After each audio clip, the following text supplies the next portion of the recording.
Viral, aksi nekat maling laptop ancam dan aniaya korban, sempat diteriaki warga. Beredar video yang memperlihatkan seorang maling melancarkan aksinya saat siang hari di kos-kosan perempuan viral di media sosial. Video tersebut diunggah oleh akun Instagram @infomalangraya. Dalam video tersebut, terlihat dengan jelas seorang pria yang mengenakan baju biru dan menggunakan motor Yamaha Vixion merah panik usai diteriaki warga maling.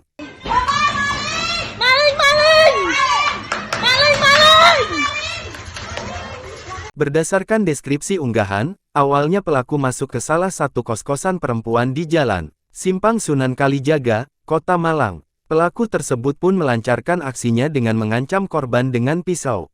Korban juga diikat dengan tali oleh pelaku dan masih mengancam agar menyerahkan laptop. Pelaku juga sempat melakukan penganiayaan.